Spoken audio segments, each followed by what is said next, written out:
Welcome to the Dork Forest. Jackie and her pals will never bore us. Shameless confessions about our obsession will make us laugh and smile. So let's explore the Dork Forest and dork out for a while. Hey Rangers, welcome to the Dork Forest. It's Jackie Cation, your host. You know the websites, JackieCation.com, DorkForest.com, TheDorkForest.com, FamilyPetAncestry.com, AllThingsComedy.com/Jackie Cation, all lowercase. The Dork Forest is on AllThingsComedy.com, the podcast network, and that's where you can buy a $5 copy of my latest hour-long special, which is also available on DVD on my website. You know the credits. Let's do them anyway. Mike Rickberg composed and sang that song, the Dork Forest theme song, with his girlfriend Sarah Cohen. Mike will sing again at the end of the show his own lyrics to the Mexican hat dance. Patrick Brady will fix this audio. Vilmos does my website, JackieCation.com. I need DorkForest.com to be better. Other people have really nice podcast websites. I've sort of jerry-rigged the Libsyn site. It isn't great. Anyway, so whatever. I'll figure it out. What else? I've done the credits. Oh, I could tell you about stuff happening. There's a donation button on both DorkForest.com and JackieCation.com. Feel free to donate. If you have $10 a month, that'd be $100 a year. Because in November and December, you don't need to donate because it's on JackieCation.com. I have hooded sweatshirts actually in stock. I'm working on a Spooky Reading Girl t-shirt. Feel free to email me, Jackie@JackieCation.com, to tell Andy to hurry up on that design so that we could print those up and you can buy them. That'd be fun for all of us. Okay, there's CDs, there's DVDs, there's already Ranger t-shirts and Dork Forest t-shirts. Those are both available. Union made. Here in the United States of America, union made, so they run big because they're made by Americans. Why isn't that the union slogan? Anyway, this is the longest intro. I'm sure there's things I'm missing out on. Stand-up comedy, I do it all the time. Check the website. JackieCation.com website has my full schedule on it. Get with it. Let's get into the show. Hey, it's Jackie Cation. Oh my gosh, you guys. M. Dickson sitting in my living room. Stand-up comic from New York. Writer. It is M-Dickson, DICKSON.com. And at OcPaw No. I'm sorry. No, I'm sorry. You got it in the ground floor of Twitter. You didn't know it was an error. I didn't know it was going to be a problem. What's the name of your production company? Awkward Pause Productions. There you go. So it's like that, folks. But if you go to m/Dickson.com, I bet you there's a link to your Twitter feed. There is, I promise you. And Instagram and all of that fun all stuff. Of it. Your LinkedIn profile. Even that. Be a friend. I've never been to the website. I hear it's happened. I hear it's really good for people who aren't comics, who don't already have 17 things going on. Anybody want to join me on Google Plus? I'm there. You guys. We'll do a hangout. We'll do a hangout. Somebody was telling me they were doing a hangout not long. I mean, I think it's useful if you need to hang out. That's amazing. I just assumed it was just a fake thing that just existed. Yeah, it's real. All right. People are doing it. So we met over the internet, really. And you said that your dorkdom was country music. It's true. And I was like, well, let us get into it, because I have not had a country music dork in ever. Where were you raised? Why country music? What's happening? Tell me the Upper West Side of New York. I was going to say, that question and answer are not related. I was raised in Toms River, New Jersey. Okay. Which does not have a country music fan base. It is strictly Springsteen and Bon Jovi and a little bit of Sinatra. That's really... Excellent. Does Billy Joel bleed over there? No. We keep strong New York, New Jersey lines. Excellent. We just embrace our own. Is that the pretty part of New Jersey or the exit part of New Jersey? We're not far from an exit 82, but it is the Jersey Shore part of New Jersey. Okay, so yeah, like right around Princeton, where the money is being kept, there's a lot of nice trees, and it looks very, very pretty. I find parts of New Jersey very pretty. I am a proud New Jerseyan. I love New Jersey. But yeah, I've stopped saying Jersey Shore because of the MTV show, but they ruined it. They seem to have decided to take the thing that you enjoyed as a child and smack it in the head. Yes, and just it makes me not want to claim my own hometown, but I do. Scott Walker's doing that to me for Wisconsin. He can bite me. Anyway, so that got political. Let's talk country music, which rarely gets political. Come on. It does, though. For those who can't see me, I'm draped in a Confederate flag right now. Nice. Well played. So, M. Dickson, By the way, short for Emily, but let's just, M is the way to go on this. It is. But there's no mystery. Yeah, it drove me nuts. There was a mystery until I was like, oh, then there's no mystery. It revealed the fact that I needed there be no mystery. I don't know why. I understand.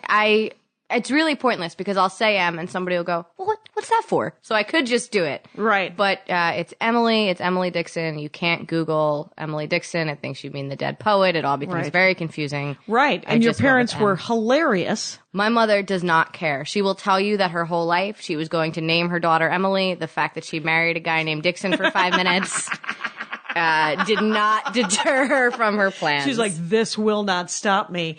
Are they no longer together? Oh, no. They're definitely not together.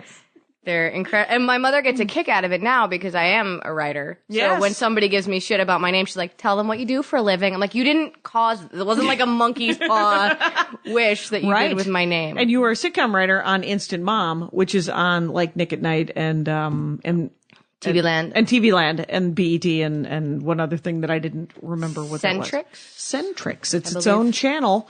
I watch Create, so I don't really have, that's a channel. Create. I didn't know. Well, it's poor man. We see that's our antenna. We don't have cable. Oh. So we get, TV. All right. We have an HD antenna. So I like it. Create is a deep, weird PBS channel. That's I would probably be super into it. Oh, yeah. You get it when you get cable, too. But nobody ever goes to it because you have cable. Because you have other options. Yeah. You can go to the Food Network. You can go to the Travel Channel. You need Create to really appreciate it. You got to be looking for it. It's like the ramen noodles of TV. Yes. You're like, I will watch That Man with the Bow Tie. It'll be fine. No, he can tell me all about science.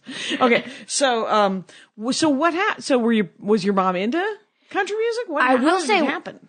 In the 5 minutes that my parents were married, I think the only thing my parents have in common is musical taste, probably. Okay. Which I guess is totally enough for a relationship when you're like 23. Oh, yeah. Makes total sense. Mm-hmm. So there's some bleed over. Like my dad listened to some Johnny Cash stuff, but he was mostly into like Springsteen and the aforementioned. Yes. And like Southside Johnny and like Joe Eli, but stuff that has kind of if you get really into their deeper catalog, sort of like twangy notes to it. Yeah, rockabilly stuff. Okay. My mom was super into like the Eagles and Jackson Brown and Linda Ronstadt. And then that started, like Linda Ronstadt did some twangy stuff. And it bled all into it because when I was a kid, I listened to country music because my mom was into it. And when it became more rocky, and then now it's just rock. Now it feels like guitar rock. Yeah. Yeah. I mean, there was in this, like I'd say the 70s and even into the 80s, there wasn't such a, the genres weren't so separated. Radio kind of played it all. So you would be listening to country and maybe you wouldn't even classify it. And then all of a sudden, Coward of the County had come on. And you're like, I'm in the know. I'm in, Kenny Rogers. I'm in. I do know when to hold them, sir. Yeah, and then my mom got really, I always say that I think when I became a monster is my mom got really into the Judds. And then that was it. It was all downhill. Wow. I don't even know the Judds. No, come on. The Judds. Oh, my God. Well, wait, I feel like they're ladies. They are ladies. They are. And they, I can picture the Judds. I cannot picture a song. All right. Do they have hits? They have hits. They have monster hits. Monster hits. Let's hear it. What is it? God. What's a monster Judd hit? Ooh, Love Can Build a Bridge. That'll take you home. That's man. I so wish I didn't have to ask you this. A couple of bars. Oh, no. Well, then you should have primed it on your iPhone device. Can we cut the sound in later? Can we cut away? Well, people are yelling at me right now into their iPads going, you don't know Love Will Build a Bridge? Love can build a bridge. Can it? Now, here's my favorite thing about country music, whenever I do end up listening to it, are the lyrics. Yeah. What are the lyrics to Love Can Build a Bridge? Love can build a bridge between your heart and mine. All right. There you go. Nailed it. And I will say that song became extra famous for them. So the Judds were Naomi Judd. Okay. And her daughter Winona Judd.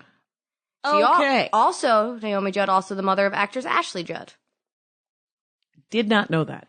Ashley and Winona, if you see them, very clear they have different fathers. Oh, there you go. Fair enough. Yeah. All right. Winona is a big old gal and red hair and such, and Ashley Judd is obviously the gorgeous Ashley Judd. So and as a waif? Is she a waif that needs a sandwich? Totally. Awesome. Like 7 sandwiches probably wouldn't hurt her. Well, it's so hard, when you want to be an actress and you think to yourself, but I'm not allowed to eat. Yeah. I can't eat solid food during the week. Yeah, that's why I'm a writer. Right, Yeah. right. I'm a character actor, so I can eat whatever I want. Oh, perfect. Feel free. Perfect combination.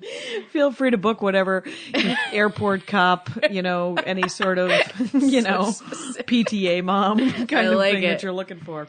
Massage therapist. That was the last thing that I went out for. German massage therapist for a Nick at Night show. Wow. Yeah, and I've told that story so many times. People listening the Rangers are like, "Wow, you haven't gone out on an audition in a while, have you?" No, I have not. But I am going to be on Marin's show. The awesome. IFC thing Yeah. is playing a podcaster. Perfect. Huh? Little typecasting? All right. I'll Nice. take it. Anyway, so the Judds. Oh, so Love Can Build a Bridge got particularly famous because the Judds were huge, right? okay. What And year then- is this? Wow. 90s? A decade. I'll take a the decade. 80s into the 90s. Okay. 80s into the 90s. And then the mom, Naomi, got hepatitis. Okay, which is a disease. It is is it a a sexy disease. disease? Is it a I don't think she got the sexy one. Okay. So they couldn't tour anymore. So they did the Love Can Build a Bridge farewell tour. It's also the name of the Lifetime movie about the Judds, which I really suggest you check out. I will. I am not above a Lifetime movie. It is a great, I believe it's a two-parter. I don't want to speak out of turn, but I believe it's a two-parter. Will I be crying? And then all yeah. of a sudden, wait, it's over. When is it? But now it's probably all on Netflix or That's all true. on Hulu Plus or something. I'm going to look for it because it's been a while and Yeah. I want to watch it. Life. So Love Can Build a Bridge was the name of the tour and the movie. And then Winona cut out on her own. Okay. She had some single success. Oh, good. And, Well, that's good that she wasn't just, it wasn't her mom driving her. It'd be like No. a Dolly Parton, Jane Parton, like whatever Dolly's daughter is. yes, nothing at all like the saga of Jane Parton that we all know so well. It's always a good sign when I don't know what the fuck I'm talking about. It's a perfect dork forest. Yes. Start drinking now, people. Do shots when I don't know what I'm talking about. So she went on her own. That's great. She did, and I think that crossover, I think that the Judds to Winona early 90s, I think is when I just went like, oh, I'm just going to be obsessed with country music. Okay. forever. I think that was So my downfall. she was the sort of the gateway drug. Yeah, the Judds, Winona. My mom was really big into Trisha Yearwood. Okay. Those were the big ones, and then I think I started. My dad was a little more into like older country, like Hank Williams and that kind of stuff. So Seriously somewhere- old stuff. Yeah, I mean, Because- and that's the stuff I really love too. What the stuff I listened to was Hank and Willie. Yeah, Yeah, it was and the boys. Yeah. Waylon, Willie. Hank and Willie and the boys. Yeah, it was Back, Waylon Texas. Jennings and Willie Nelson, and so I think that was very much 1978. Yeah, 1980. absolutely. And but I listened to those songs and that Kenny Rogers, the one about playing cards and the one Coward of the County one. The Gambler and The yeah, Gambler. Yeah. The one about playing cards. and the Coward of the County. Man, I would just listen to those over and over and over again when I was about 12 or 13. I was like, yeah, that's what somebody stands up to people, man. That's what you do, man. Right, and you got to know when to fold them. And I was busy furiously reading all of Louis L'Amour's works as well. So, I mean, I think that's what it sort of affected. Were you into any other cowboy kind of stuff? Were you into Yeah. riding or Oh no. roping? I haven't Steers? done it, but I wouldn't turn it down if I there you go. stumbled across it. I've been to a few rodeos. Have you? I have. I've been to This a few rodeos. would not be your first rodeo. This would not. This would probably. I've been to 5 or 6. I made a couple friends go with me a few years ago for a birthday. That was a mistake. Oh, yeah? But they have a lot of alcohol, and it ended up Oh, right. being okay. But yeah, it's a very particular sort of event. To Very attend. specific. Yeah. I once went to a tractor pull. Okay. So you know 'cause what I'm it was talking about. supposed to be funny. There was no alcohol. Oh. And we had to make our own fun. I thought you were going It to was say you had to crazy. make your own alcohol. Well, we found a guy. Making moonshine in a porta potty. Right. There was a meth lab out of this tiny. It was, we actually had a pretty good time because we were just like, so we are going to stone cold sober watch tractors pull things. Wow. Yes, we are. It's almost admirable. It was, and we had nothing else to do in the middle of northern Wisconsin at this time. So Wow. we did it. Yeah. For like 3 hours we stayed there and I was like, is there candy corn? And I was like, how about a Diet Coke? Yes, there is. And then we went back to the farmhouse and I think got very, very high. Ah, well. So that was because he didn't have any booze either. And I was like, what's happening? We have to do something. What is this county? Where are we? Why has the world gone mad? So yeah, but I do like what are your favorite like songs? Because you're a writer, I assume that you're lyric driven. Totally lyric driven. Okay. Super lyric driven. Because catchy tune and all, I'm in favor of it. But I do love the lyrics. Yeah, So- I mean, and I think that's why I country music, I think more than other genres, and this might be ignorant because I don't know a ton about a lot of other genres, but is very songwriter driven. Like, there were songwriters that you knew as well as the artist. Like, if you like Glenn Campbell, you knew that 90% of his stuff was written by a guy named Jimmy Webb.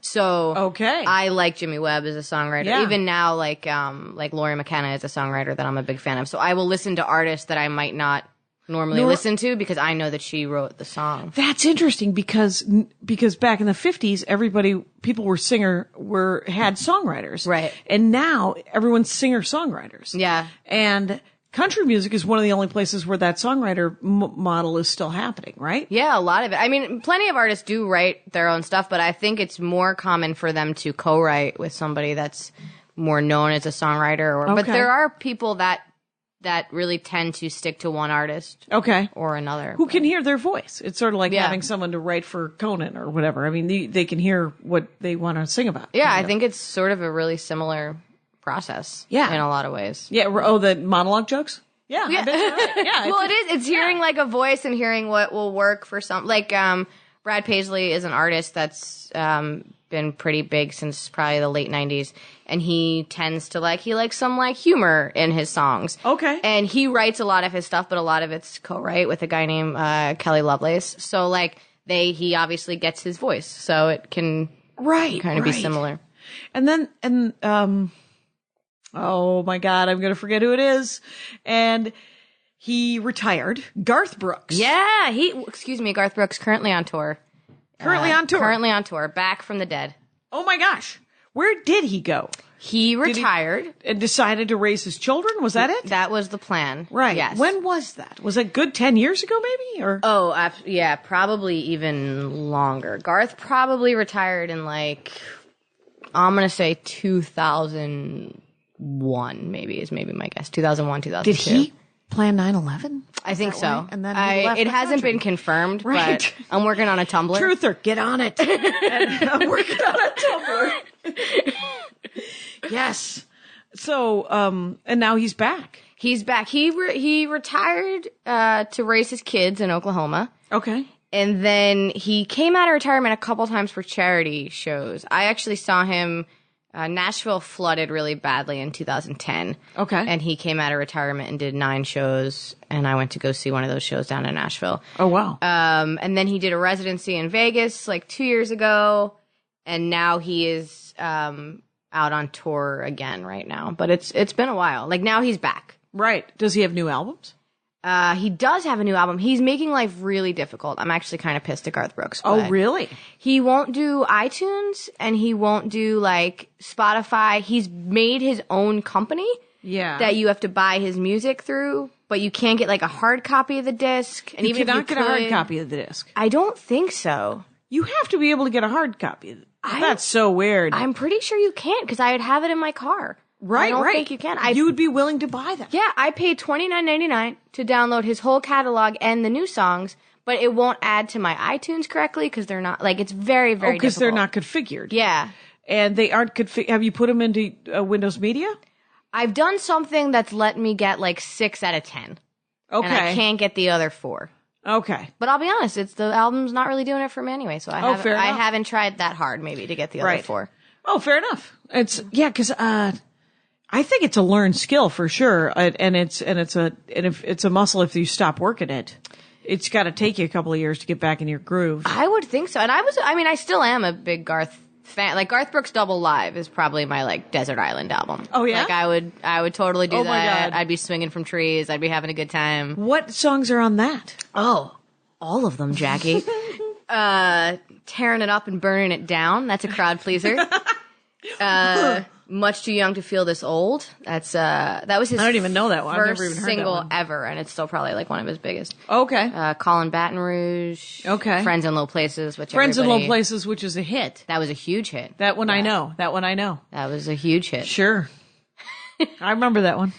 There was a song because here's what I end up doing is I end up listening to country music when I rent a car Okay. because it's usually set at a country music station. All right. Like the And- serious ones, like those Prime Country, like the Highway. Well, since Sirius has been in the rental cars, it's not as much. Okay. But back in the old timey days, it was set at a rap hip hop channel and a country music channel, a right wing talk show channel, and then NPR. Okay, cover all your bases. Those are the presets. All right. And I like hip hop for the same reason that I occasionally really like country is because of the story. Yeah. And there's always a story. And it's like always a super funny, usual, people aren't taking themselves too seriously or they're super sad. Like I remember I was listening to some radio station just drive. All of a sudden I start listening to the words, silent tears coursing down my face. Oh, my.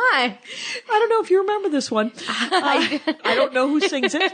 I don't even know what the hell it is, but it was about a guy who gets a postcard from his girlfriend or wife or something from California, and it says from heaven, and the plane crashed. Oh, that is Mark Wills. Thank you. It is a song by Mark Wills. Yeah. And, what the hell is the name? It's, it was this plane, whole- man, the plane went down. The plane goes down. Yeah. They call her, and first of all, I have a bump with the lyrics because they don't really make sense. No, they do not. Because the implication of the song is that the plane crashed on the way to California, but this man has sent a postcard from California. Right. If you listen to it, it doesn't quite. It doesn't match up. It doesn't There's quite a continuity match. issue. Yeah, I have an issue with it. Also, will be on my Tumblr. It's Mark Wills. I know the song. I can't remember, but There's that one, Yeah. and then there's the one about the little boy who doesn't want to take the girl fishing. Yeah, Tim McGraw, please don't take the girl. I could do this all day. All I got are 6 parts of lyrics, and you're like, I know that one. That is another one. But those are my favorite kind of country music. Well, and I love story songs, and that's such a big part of country music is Right. story songs. What are some other good ones I haven't heard? Oh my God, Let's go there. There's What are your favorites? There's a Blake Shelton song called "The Baby," which if you don't cry, you're not a human. Wow, work on your empathy. What is it about? It's about he's just singing about his mama and how he's the baby of the family. Okay. And it took a turn, right? You thought it was going to be about an infant. It's not. It is not. No, don't sleep on Blake Shelton. Okay. That's a great story song. Would it be a spoiler if you ruined it? I feel like it would be. I feel like you don't see the last verse coming. I don't want to. That's it. Yeah, no worries. I will go to YouTube. Yeah. And I will figure this out. So yeah. What else? That sounds pretty great. That's though. a good one. Brad Paisley, He Didn't Have to Be is a good story What's that song. one? That's he wrote that with Kelly Lovelace, and it's about his stepdad. Oh, okay. See, I'm getting chills just on that. Cause you know what? People are pretty annoyed about step parents usually. They're not as supportive as they ought to be. And my stepmother, incredibly, essentially just did such a good job and was a wonderful person and also as maddening as anybody else's mother. Yeah. And I wanted to kill her as much as you've ever wanted to kill your biological mother. So It is really a very sweet, if you have a step parent that you like, it's a very sweet Yeah. song about how like your parents have to be your parents, but this guy was like, hey, I'm going to be a great dad. yeah, and he didn't have to be. Didn't have to be. It's a great That's song. awesome. That is awesome. Brad Paisley. Brad See, Paisley. there's a whole new batch of folk that are super that I've never heard of. Like I can't say I've never heard of Brad Paisley, but that Mark Wills song, what else has he written? Because I've never heard of Mark Wills besides you telling me that he wrote that song that I like. And I don't know that he wrote it. I know he sang it. He sang it. I would actually bet that he didn't write it. He had another song called Jacob's Ladder, which is really big. The biblical thing with the Jacob's Ladder? Yeah. Okay. A play on Yeah. it. Play on words for him. What else did Mark Wills have? Song called 1980 something. Oh yeah. Yeah, that'll it's real. The lyrics are really just a lot of like, remember this, remember this, remember this. Nostalgia comedy. Yes, Excellent. Exactly. You guys eat lunch, don't you? I eat lunch. Weird. Am I right, ladies? Let's all just laugh at that for a second because it's a clock eater. Yeah, that's yeah. Because the real problem is, of course, is when you start listening to it and then all of a sudden you get there's angry country music. Yeah. Where you're like, what are you so mad about? It's all working out. You got your truck and you seem to have a sandwich. where's Toby Keith, I think, is cornering the market on angry country. That's days. interesting because, he was in the Colbert special. He had him on. It was about, I wonder if Colbert had him on ironically in character. He must have. I would think so. Because he also had Willie Nelson on singing about getting high. And then he had Toby Keith on about the war on Christmas. And then he had. But Toby Keith was probably not kidding. Not kidding at all. Not totally not kidding. He got like a lot of press right after 9/11. He did that song about like, we'll put a boot in your ass. And they cut him from, I think it was like the 4th of July special that year or something. So he had like this like beef with Brian Williams. But Toby Keith's catalog is like, I'm American, I'm drunk.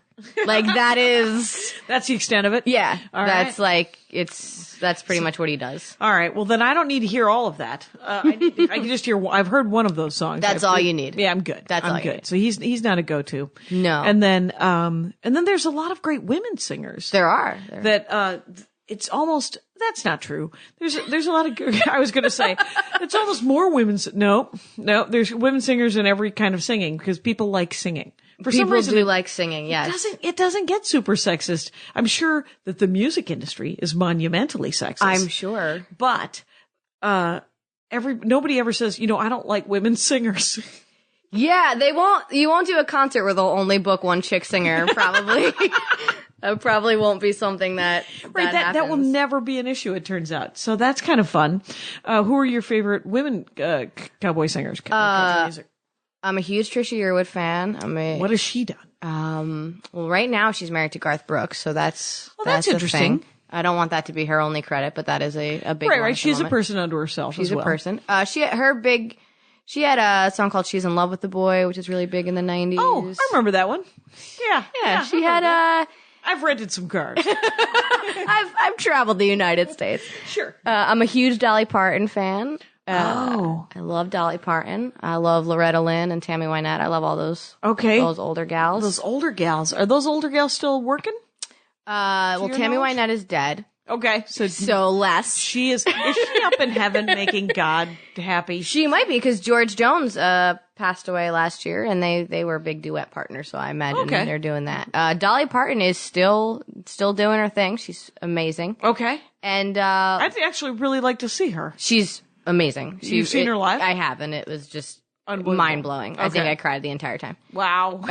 A lot of that was just because, like, look, I know where Dolly Parton is for an hour. And then Loretta Lynn actually did an album. I almost said it was recently, and then I realized I think I'm a bad judge of time because I think this was probably like 10 years ago. But she did an album with Jack White from the White Stripes, which is like, there's a song called Portland, Oregon, which if you listen to nothing else from that album is really unique and cool. And those are like newer country. I'm a big Lori McKenna fan. She has her own stuff, but she is primarily, if I had to guess, makes her income as a songwriter more than a performer. But Sarah Evans, there's a lot of Casey Musgraves. Okay, is a really big one right now. That is interesting. And, I'm not above Taylor Swift. Not above. Somebody was telling me that I've never heard any Taylor Swift on purpose. I've probably heard it. I'm sure you've heard it. I've shopped. Yeah, so then you've heard it. That I've heard it. You've heard all the albums. But like I just bought a new album. It's not new. It is not old enough to be a classic to be replacing something. It's that Irish, I don't know how to pronounce his name. The Irish, Take Me to Church guy. Oh, Hozier? Hozier. Yeah, I bought that album. Okay. So all right. that's, that's a year and a half old. You're getting there. Well, yeah, what I like to do is I like to be a good year and a half to 6 years off. Okay. What other people That is a large window of time. It is very nice. It is, I also just went and saw Hedwig and the Angry Inch. Okay. So that is 20 years old. Did you who in New was York, in the role when you saw James Cameron Mitchell. Oh. The original guy. Yes, fantastic. And I bought that iteration of the soundtrack, and then I listened to the Neil Patrick Harris one, and I could understand the words more, and I liked it better because I could understand the words more. I'm in it for the lyrics. I'm in it for the lyrics. That's I a like really enunciation. big. Yeah, I like to know what you're singing. I want to sing along. Yeah. I will fuck up the lyrics. If I have to guess, it's going to go wrong. I'm going to say something terribly awry. But I'm committing to it. This is the new lyric right now. Only the lonely get laid? That Sure. can't possibly be what she was saying. But isn't it what she meant? Isn't it what she wanted to say? Doesn't it really resonate anyway, Jackie? Yeah, I'm totally like I think I've outgrown like stadium or arena shows and stuff. Okay. I like my ideal concert is like a super small theater, the artist that I like, and probably like one or two instruments. I want to know what you're singing. I want to hear the lyrics. Right. Yeah. So. It would be a lot different. It's, Greg Barrett used to do a bit, probably still does, who knows. But I still do many bits, but, it was about how he wants to do sort of like middle-aged, or as you get older, you want to go to concerts and you want them to start at 7. You don't want there to be an opening act. You want there to be valet parking. Someone asks you how the Foo Fighters were. Well, they ran out of wasabi. It's a great bit. And Greg Barrett, everyone, try to spell it. Best of luck. It's better than hyphen Dickson. And so that's, do you go see new music much? I do. I go see Zach Brown Band probably once a year, who's a great country artist. And if you used to like country music in the 70s, you would probably like the Zach Brown Band. Because they do like, they've got a bit of like a Creedence Clearwater thing to them. They're like Southern rock. Okay.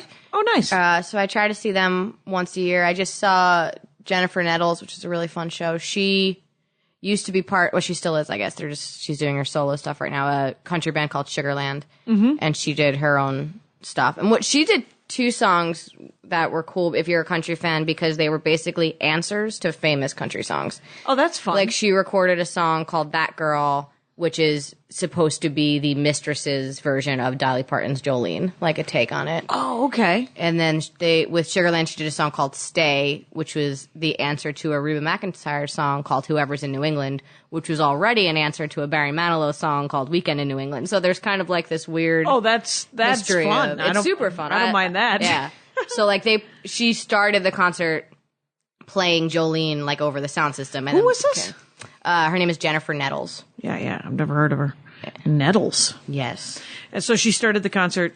They the vamp music was Jolene, and then it faded into her song, which is That Girl, which is an answer to Jolene. So I like stuff like that. And I think that's I like knowing the history of a song and the artist. And country music is so in love with itself that I like that. It's very self-referential. It's very they appreciate sort of the history of the artist, and I really gravitate. That's towards great. it. It's a lot like hip hop as well with that, where That's really the only thing I can ever compare it to. Yeah, because it's cultural. Mm-hmm. It's like, no, this is our subculture of these are my weirdo friends who all like to listen to this same kind of music, and we're gonna do it, and you don't have to, and it's gonna be fine. And and so that's fascinating because do you play any instruments? I don't really. I've just started to try to play piano. This is my I'm turning 30. I want to learn a skill. So I just started playing piano, and right now all I can play is a Patsy Cline song, but I'm working on it. Are you taking up piano lessons? I was, yeah. I was in New York, and now I'm out here in LA, so I need to pick it back up. Yeah. Because right now it's just a lot of me playing the same Patsy Cline song for hours. I know we want a piano, but we have, first of all, nowhere to put it. And, it's a very small house, but, It wouldn't be if we would pick it up, but whatever. It's a little trashed right now, but whatever. And plus, it has a giant setup for a podcast in the middle of the room. Right. That could. You'd have to do one or the other, probably. Right. And then we have our desks are behind you, and they just face each other. I don't know why. That's an adorable work from home we're in love setup. It is a beautiful thing. And then we go to the water cooler and talk about what we were thinking about that third ghost person that we. I like that you keep office gossip alive. You gotta do what you gotta do here. Well, we have a full guest room, and Andy's like, I'm gonna shovel that out and make that into an office. And I was like, shovel that out and make it into a guest room. That's gonna be great. And he's done an amazing job. That room was just chock full of nonsense. And so it's a lot better. And then it's also his room to put all of his toys in. So it's like that. So what kind of album collection did you collect albums when you were a kid? Yeah. I'm trying to get back to you. Yeah. Sorry about that. No, I was me. enjoying it. I think your home is lovely. Thank you very much. What's the scoop on the hard copies? Did you go hard copies? Oh yeah, Napster I like liner notes. I think because I'm so songwriter obsessed, I need to look at every song and see who wrote it, and then I go find them, and then I go. So I needed because you do it like authors. Yeah. Because that's fascinating. Because you're like, well, okay, so that guy wrote that for him. What else has he written? Exactly. Yeah. And Nashville itself it's such a big songwriter community that there's so many places that you can just go and watch songwriters. Like Bluebird Cafe is really popular. Oh, they perform their own works. Yeah. And it'll be like, they'll be like, here's a song I wrote for Garth Brooks. Here's a song that I wrote that nobody cut. Here's a, Right. So I love those because I guess like authors is the best way to describe it. Yeah. I follow them based on what Have you spent a lot of time in Nashville? Yeah, I lived in Nashville for a minute. Okay. I moved to Nashville when I was 19 and worked for a record label for a little while until I decided that I was much better as a fan. Right. It kind of ruined it for me for a little while. It seems intense, and I am nowhere near it. Yeah. It was too much, and it was like, I don't want to care how the single's going to do on radio. I want to just like what I like. To the music. Yeah. I was over it pretty fast, but I love Nashville. I probably go back like 3 or 4 times a year. I'm going back this weekend. So. Are you? Yeah. Okay. So I'm pretty often. I was just there. I got to see the built-to-scale replica of the Parthenon. Oh. Which I had only seen at night in the 90s, 2 a.m. after doing a very old-timey television stand-up. It was my first television appearance. Comedy on the Road, I think it was called, or comedy with Gary Bynum.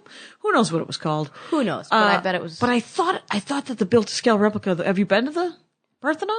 No. Did you know that they have a Parthenon? No. I'm so sad that I didn't give you my Parthenon pint glass. I got a Parthenon pint glass. I'm learning so much by the minute. Well, let me tell you that I wanted it to be white, and it's brown. Oh, boy. I know it. At night, it looks like it's just white marble, but I thought it wouldn't be white marble because it's a replica. Sure. And marble. Costly. Yes. But I thought it would not be sandstone, or I thought it would be concrete or something, right? I mean, why is it brown? Oh, this is well, now I'm not going to see it. I mean, this feels like a letdown. Well, they do have inside. Well, I don't want to say it was a letdown because I've been looking forward to seeing it since I was 13. Oh. So is it on you a little bit? Like, it is on me. I built it up. It's sort of like when you go see a movie that everybody loved too much, and then you're like, well, whatever, man. Mulholland Drive. I get it. Inception? Yeah. Mulholland Drive. Gotcha. I felt like David Lynch was sitting next to me the entire time, hitting me, going, "How weird am I? Look, can you tell how weird I am? Because look how weird I am. Aren't I quirky? Come on.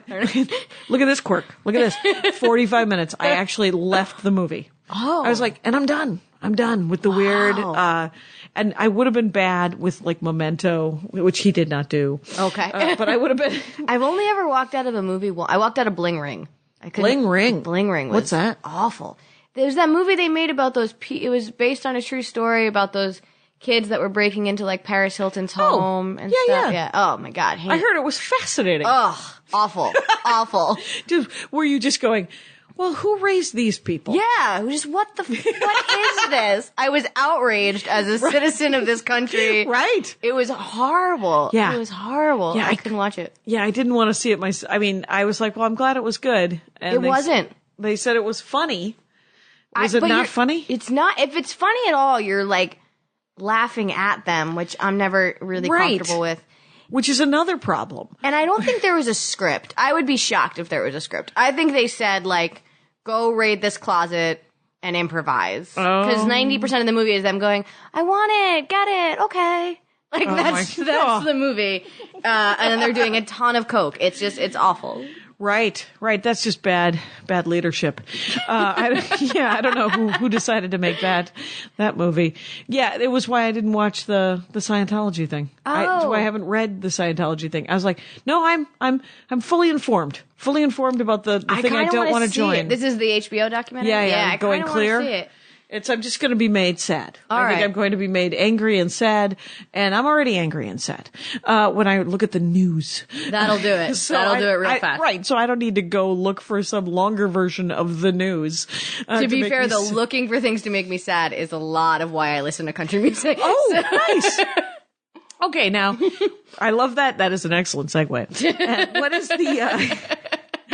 Right. I used to listen to one album when I was depressed because the person singing was clearly much more depressed than I was. Is that some of it? I think sad songs are better. I don't know. I just, I like sad songs. I like sad, that Blake Shelton song, The Baby that I mentioned before. That's a sad song. I like heartbreak songs. I think, lyrically, I think those are some of the most interesting. They're moving. Yeah, they're some of the most, and especially going back to like Willie Nelson or Waylon Jennings or those like older guys. Like they're just like sad. Like those men are sad. Like Harry Chapin. That was the album that I used to listen to. Okay, all right. He had a song about a baby dying of starvation from birth. 8 days later, day 1. Day 2. I am not even fucking kidding you. Oh my! It is one of the worst songs. It would be. I was sad, but I was like, nobody's this sad. I can't even listen to this. I can't compare. And then you just feel like, all right, I got to go out and face the day. Right. I'm not this guy. Yeah, I am not living, with Bill Hartzia. I think it's where I learned the word Bill Hartzia. And wow. I don't know what rhymes with that. I don't think it was a rhyming song. But yeah, I mean, that's how sad some of those songs Some of them, they're yeah. I mean, there's as much as I love Dolly Parton, and I think it's probably blasphemous for me to even speak ill of her. She has a song, I think it's called Me and Little Andy, and it's about this little girl and her dog, and they're starving, and they're like knocking on people's doors. It's pretty intense. I wouldn't recommend it, but if you ever need to feel like maybe your life isn't that bad, right? You can spin that on Get out of bed. There you go. You're not this. Get a roommate. I'm so sorry. You're gonna be okay. Right. I'm sorry you have to get a roommate. It's very disappointing. I'm with you. And, maybe you can split utilities. It's gonna be an improvement. Right. Yeah. I mean, the sad meter, it's like the political meter. It's like the whole thing where you're like, well, rah, we all love America. Sure. And I can be made patriotic by a song. The Olympics come around, you've never seen somebody who loves their country more than I do. You will find me wrapped in an American flag, 3 a.m. watching water polo. I am all in. I'm very serious about it. That's very funny but it is too a fine line because you're like, well, no, I want to celebrate my hometown. I want to celebrate, all of it. They group us into these little groups as babies, oh, this is the church you go to. Oh, this is the ethnic background you have. This is the country you're from. And they give you teams and you want to care, but you see the people who care too much. Yeah. And then you're like, oh, now I don't want to care at all. Right, now you've ruined it. You've ruined it for everyone. Don't ruin it. Yeah. Because you've done an excellent sociology job where I want to care. That's how I feel about being like a fan of a lot of things. Like, I even like country. Like, it has like these connotations where people are like, oh, like rednecks and beers and trucks and losing their dog. And I'm like, there's a lot of great stuff out there, guys. But people do lose their dog, and it is sad. And it is sad, and they've got trucks, and they're happy about it. But yeah, and it is Friday, and that is nice. Yeah, you worked all week for the boss man. What is that song? every song. My wife, every time, like, she's like, how many, is it, like, that's all they'll say. They'll just say boss man. Like, that's, they don't say boss. Everything is boss man. She's like, I want to know how many songs currently on the radio right now say boss man. Does she like country music? Are the people in your life supportive? Well, you know what's super frustrating? I took so much shit my whole life for how much I liked country music. Like, my whole life. And now it's become a little more popular and mainstream with, like, Taylor Swift and with these artists. One of my friends that I grew up with that probably gave me the most shit of anyone now lives in Nashville and is a country music publicist.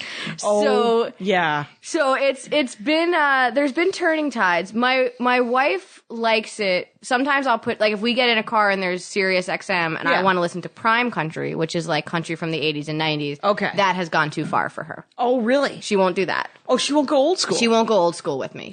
She likes all the country music that makes me roll my eyes, but I take it as, like, a compromise. Okay. She likes the country music that probably belongs more on a pop station, and they're saying things like, country girl, shake it, like lyrics that I'm not. Right. But I take it because it is the compromise. It is the compromise. Because country girls do shake it. They do, and on they occasion. shake it in a very rock kind of way. Right. Like, who sings that? Who are those artists? That's a guy named Luke Bryan. Okay, who I've never heard of. Yeah, he crosses that line to, like, he's doing some music that I like, but he's also doing a lot of music that wouldn't have played on country radio probably in the mid-90s when people were looking for something a little twangier. Right, and certainly not in the 70s. No, definitely not in the And it's kind of funny because they're so country artists, because it is so self-referential, love to talk about Willie and Waylon and Johnny Cash, but they would never be considered contemporaries of them. Their music is so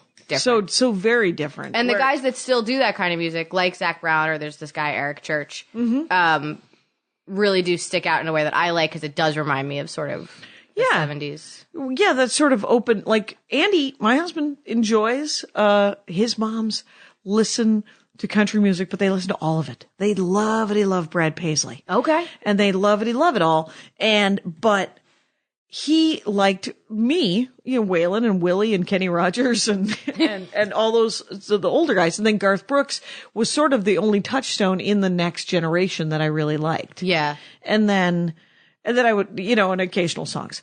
But Eric Church and Zach Brown Band, that sounds right up my alley. Yeah. Yeah. Eric Church's old stuff, Zach Brown Band, those are probably the two examples of newer guys that sound like they could have maybe sort of existed in that era. Jamie Johnson too, but I don't know what he's up to now. He kind of came and went he had a couple of hits, and that's the stuff that I naturally gravitate towards. Like, if I hear it on the radio, I get excited because I'm like, oh, we're doing it again. Okay. Because there's always some years where I just can't listen to country top 40. Is it not acousticy enough too? Yeah, it sounds super overproduced. Yeah. I don't know what they're singing about. Every song kind of sounds the same. Yeah, I don't know what they're doing. Yeah, that's exact. I don't know what this is. I don't know what you're doing. It's not country music. I have old albums that I will, and there's so much music now. There's no way to keep up. There's no way to catch up. Right. And there's no way, you can't try to even get all the classics. I'm going to start with Beethoven. Too late. It's over. You hack. Missed it. You're a hack. I was like, I was supposed to just harpsichord. No, what about before that? Just harp. And why don't you understand what music is? What part of drumming don't you get? It's like, I sadly have seen fair number of drumming circles in my life. I have been to an Asheville drumming circle. Oh my God. There's the May Day Festival in Minneapolis. Okay. There's a lot of drumming. Because it's the May Day Festival. All right. Anyway. All right. And also giant puppets. Giant puppets. Okay. It's a really fun, and it's a great place to get things on a stick. Minneapolis in general? Minneapolis in general. Oh yeah. Minneapolis in general is actually quite nice. It's sort of like the rich man's Milwaukee. Sort of like things have gone right. I've been to Minneapolis, but I worked a club that was in the Mall of America. My condolences. So I only Knuckleheads or the House of Comedy? House of Comedy. So I only went from the airport, which is directly across the street from the mall, which is directly next to my hotel. That's what I spent that is probably not a Wednesday through Sunday doing. You're going to want to look into a little comedy club. I started that, or is my home club called Acme Comedy Company. I have heard fantastic things about it. Right. Very hard to get in, sadly. But you could move there and live there for 7 years. That's what I did. That's the ticket to an MC spot. That's a ticket to really getting on an MC. He does move MC to headliner. All right. So he does move you forward, but you really gotta... You gotta dig your heels in. You gotta dig your heels in. All right. I'll keep that in mind. Right. Either that or just, when you're fabulously wealthy, fly there every Monday for open mic and just pretend to live there. Okay. Yeah, for 7 years. I've done crazier things for spots. Right. So. Stand-up comedy is the way. People, by the way, let's just remind everyone, it's m-dickson, Dickson.com, and at Awkpaw Pro, Awkward Paws Productions is the name of your production company. So Awkpaw Pro, which it'll all be linked. It'll all be great. I don't trust no one has to find it on their own. This is my Twitter mistake. I apologize. Just go to your website. Just go to it's m-dickson. just easier. And and then you do stand up around LA now when you can get up, and but not much on the road because you're working on Instant Mom. Yeah, not a ton on the road. I'm getting ready. I think the next time I leave to go anywhere, I'm going to Madison, Wisconsin for a NACA, but not for a NACA. Yeah. Oh, there you go. That's about it. I just got booked again in Madison for December. Oh, I didn't get booked yet. What am I saying? Please edit, Jackie. I hope to get booked. For they Comedy emailed on me. State? Yeah, Comedy on State. So Comedy on State, I initiated contact and said, I would love to come back and play in my home state again. And she said, do you have these dates in December? And I said, I do. This is the money I'm making right now. And I have not heard back. Okay. And so all I am doing now is living in a future that has yet to become. All right. Where she's like, no, we do not have that kind of money. They clearly do. They're very successul. And a fun club. And a fun club and super supportive and very nice. I've been there once, but I had a very good time. I've only been there once. It's funny because the guy who owns Comedy on State is the dad, right? But the daughters run it. But the dad owns most of State Street. And when I went to college in the 80s, he owned the club that I started doing stand-up. He owned the building that Sam Kinnison's brother, Bill Kinnison, ran. Where I started doing stand-up comedy. And so when I went and did the show there like a year and a half ago, when I did Comedy on State, I was talking to the dad and I said, did you ever own the State Street Infirmary? The State Street Infirmary? And he goes, yeah, I did. And I said, well, thank God it was insured when they burned it down, right? And he goes, it wasn't insured to me. It was insured to Kinnison.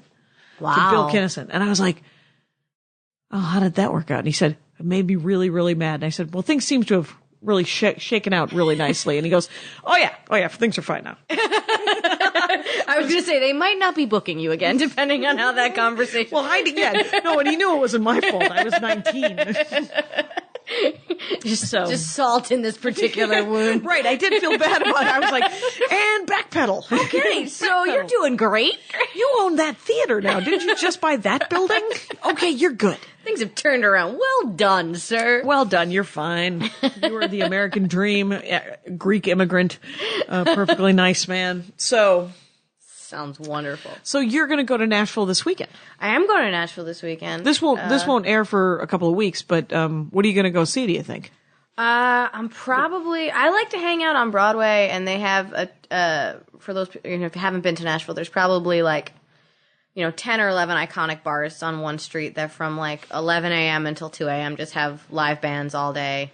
So I just kind of make my way up and down Broadway and listen to a bunch of great country cover bands. And then I was just there with Maria Bamford, and we played Zanies, and just for 2 nights in the middle of the week. And we flew in, and there was live music in the airport. Yeah, there's a Tootsie's in the airport. And it was just the guy was just playing on the side. They will play everywhere, yeah. Yeah. Tootsie's is a location in the airport, and then that's probably the most famous bar on Broadway. And it's where Willie Nelson wrote the song "Crazy" for Patsy Cline. There's a lot of history, and Willie Nelson wrote the song "Crazy" for Patsy Cline. He did. I did not know that. What else do I not know? We have 10 minutes. Go. The one that always blows people's mind, or maybe it's Dolly Parton wrote "I Will Always Love You," which most people know as a Whitney Houston song. Right.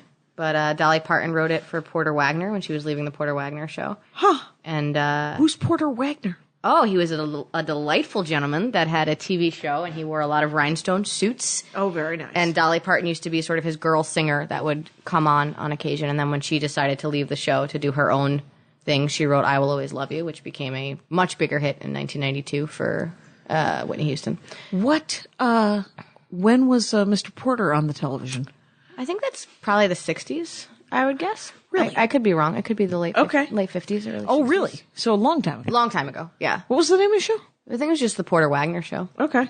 And Dolly Parton started on that, or certainly became, a little more famous from that. Right. That's screen time. Yeah. And screen time in the late 50s, early 60s. That Hard is to come by. Hard to come by and hard to duplicate the power of that, Yeah. that sort of reach.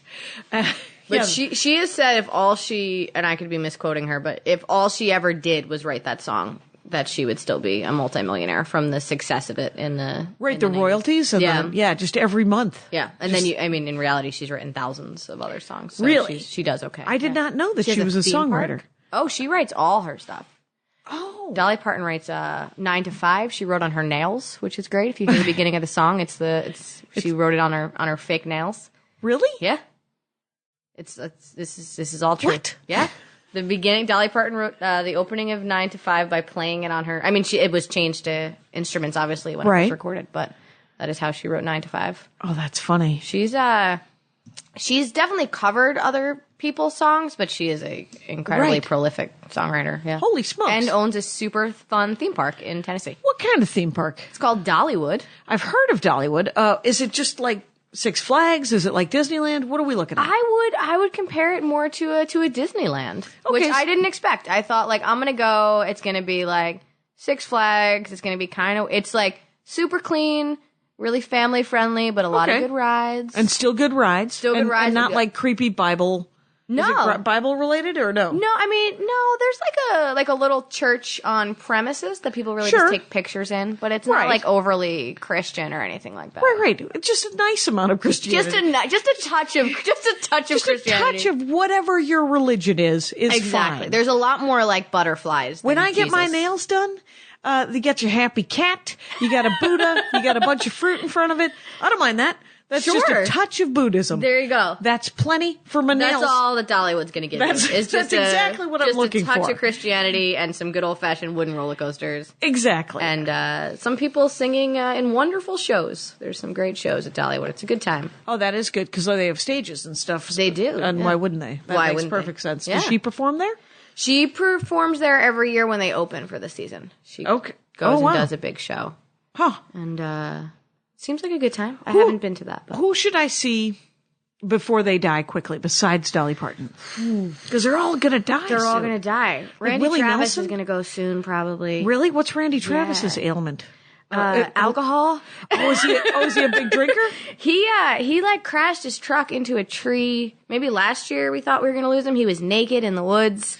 It was a very big thing, and I had such a horrible reaction to it because I'm a big Randy Travis fan, but my thought was I don't want him to die, but if he does, that tribute concert is going to be amazing, which is kind of how I felt. I was in Nashville. I happened to be in Nashville when George Jones died, and George Jones's funeral was an incredible tribute show. Right. So I don't want these people to die. I just appreciate that country artists pay tribute. When I realized that when famous old actors would die back in the 70s when I was a little kid, that they showed all of their movies, I was like, I'm okay with these people dying. Yeah. I need to see, when is Jimmy Stewart going to die? I haven't seen Mr. Smith Goes to Washington in an age. Where's that Harvey movie I loved as a child? Oh, I love that movie. It was, it doesn't hold up as good as you might think. No, it's unfortunate. A movie about an invisible rabbit just doesn't. You would have thought. Damn, I really thought that was going to be my brother Russ said an unlikely sentence. He often says unlikely sentences to me, but he said to me, "Have you seen Mr. Mom lately?" And I said, no, I've not seen Mr. He said, holds up better than you'd think. That is high praise because that's not a movie that I would. I didn't like it initially. Yeah, that's kind of my question is where was the bar set for that on Holding Up? With Rustication, very low. All very, right, very low. okay. Russ calls a good movie if it has one good scene in it. Oh, no. And I'm like, and yet you will sit through the whole movie. He said, yes. And then when I watch it again, I'll just skip to that one scene. Interesting. Uh-huh. Yeah. And yet not. And yet Right. not interesting at all. And It straddles the line. did you ever see a beautiful foreign film called Cinema Paradiso? I have not. It's a beautiful foreign film, and I've seen a handful of them, and so I reference it fairly often. Okay. Because it's got a great. It was set in Italy in the 50s, and so there was it the 50s or the 20s, whatever it was. There was censorship. And any kissing or any hand holding or any sort of love making was cut out of a movie before they would show it. Okay. And our protagonist was the guy who worked with a projectionist. And, so he would see him splicing stuff together. And spoiler alert, except for this movie is from the 80s. So don't listen if you don't want to know a very sweet end to Cinema Paradiso. Well, now I don't know if I should. Well, whatever. But when he died, I think they've had ample time. To... Right, Rosebud. It was a slut. So he gets when the old projectionist dies, he gets a giant reel. He gets film. Okay, that was his inheritance, and he puts it in, and it's all the kissing. Oh, that is sweet. And I teared up. It was super sweet, and I was like, "Aw." I love a sweet ending. I kind of want to see Cinema Paradiso again. I'm curious. I might look it up. And Babette's Feast. Okay. I don't know if you ever saw Babette's Feast. If that's not pornography, then no. It's like Big Night. Okay. But Norwegian and much dour. It's all right. super dour. Okay. D-O-U-R. Our. Can't even pronounce it. And, but also very sweet and very funny. All right. But super slow. Okay. Like starts out slow. But the end of it, the denouement is unbelievable good. Okay. I was so glad I hadn't walked out, quite honestly, because that's how slow it was. That is a great review. Happy I didn't leave. I was in London. I think I spent like my last £4 on a movie, and I was like, I'm not leaving. I've committed to this entertainment.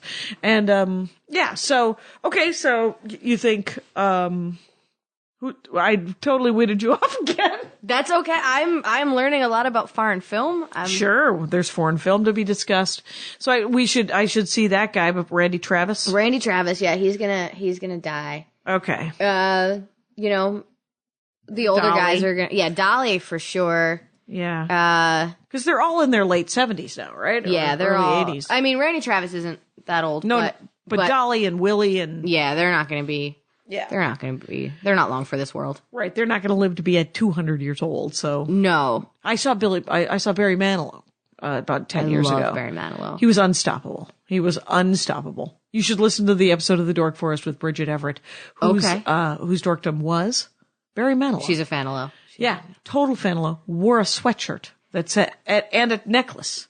Oh. And wouldn't stop talking about Barry Manilow. I was just in Vegas and saw a poster for him that said the last something that alluded to the fact that like this is it now, and I kind of panicked. I kind of felt like I haven't gotten in there. So you got to get in there because that's where I saw him because he was doing a residency. And then the other thing I saw in Vegas that I don't know if they're ever going to reopen it, but they had the Liberace Museum. Oh, and it was so great, shiny. It was super shiny, and he's from Milwaukee. So, wow. He's from Wisconsin. He's from the Milwaukee area. I don't know where I would think that he would be from, but that would not be on my short list. Yeah. My granny, my stepmother's mother, was a huge crush on him, would consistently say things like, she got it's some so bad sad. news? Or? Nope. Okay. No, she was like, it's so sad that he can't find a nice girl. Which is a classic. That's a classic. Nice work, Granny Puts. All right, we are at an hour, my friend. You have done vital work to bring me back into the fold. m-dickson.com. Em, thank you so much for coming out and seeing the show. Thanks. Doing the show. Thanks for having me. I will talk about country music at any moment, so I appreciate it. Hope you had fun, Rangers. We did. Take care out there. Bye. My hat. They're dancing around my hat. my hat. Well, what do you think of that? If it looks like a Mexican hat dance and it sounds like a Mexican hat dance, it's most likely a Mexican hat dance. So take off your hat and let's dance. Yay! Oh my God. Why don't we just call that as the end of the show?